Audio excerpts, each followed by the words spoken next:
भिवंडी शहर की अगर विकास की कहानी की बात करेंगे तो भिवंडी शहर का विकास बहुत दूर है। हालांकि नेताओं का आरोप प्रत्यारोप और मेरे ठीक पीछे ये है भिवंडी निजामपुर शहर महानगर पालिका सुधाकर देशमुख।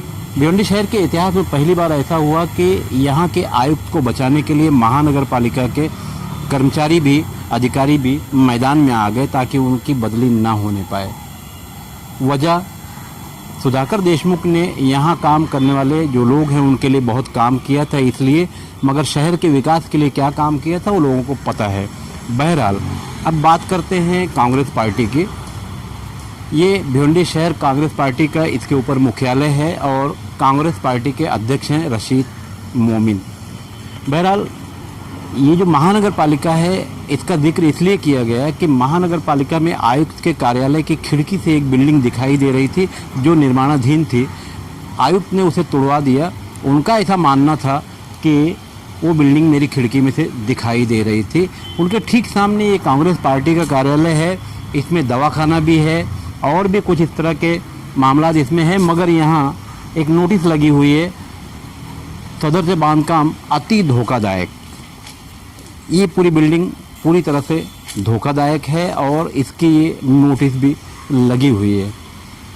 बहरहाल भिवंडी शहर में विकास की तो यही कहानी है। अगर ये इमारत किसी गरीब की होती तो अब तक उसको तोड़ने का काम शुरू कर दिया गया होता, मगर पॉलिटिकल लोग हैं इसलिए इस बिल्डिंग पर अब तक कोई असर नहीं। रशीद ताहिर ने क्या कहा आज भिवंडी शहर के विकास के बारे में और दूसरी पार्टियों के बारे में। सर क्या कहेंगे, आज की जो प्रेस कॉन्फ्रेंस बुलाई है तो इसका क्या मकसद है आज को बुलाने का?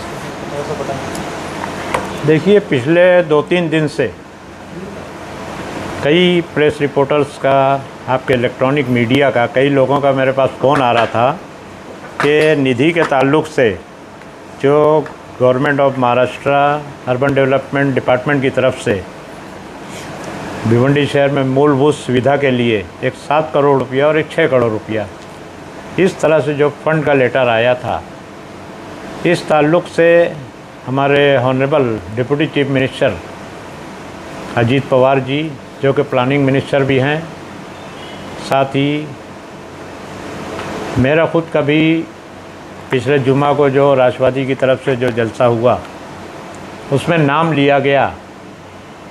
मैं अजीत पवार साहब को बहुत पहले से जानता हूँ। गालिबन मैं समझता हूँ कि पहली मर्तबा मैं जब एमएलए हुआ 1999 में, तब से मैं जानता हूँ और मैं इस बात को मानता हूँ कि सियासत के अंदर मर्दांगी के साथ अगर कोई आदमी सच्चाई के साथ खड़ा रहता है तो वो अजीत पवार है।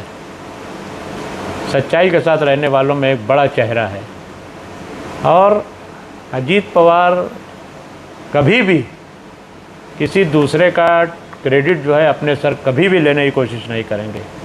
जो 18 नगर सेवक का मामला है या मालेगांव का जब मामला है, मैं बिल्कुल दावे के साथ कह सकता हूं कि अगर अजीत पवार के पास अगर ये लोग जाते पार्टी में शामिल होने के लिए तो अजीत पवार उनसे कहते, और मैं देखा हूं कई लोगों को उन्होंने कहा भी है इससे पहले कि आप पहले अपने पद का राजीनामा दीजिए, फिर अपनी पार्टी का राजीनामा दीजिए, उसके बाद हमारी पार्टी में अगर आते हैं तो हम आपको पूरी ताकत देंगे। मामला निधि का जो मामला है, हम लोग हमेशा से जब से ये महापौर का इलेक्शन हुआ और उसके बाद कांग्रेस के जो लोग थे, जो कांग्रेस के साथ मजबूती के साथ खड़े रहे,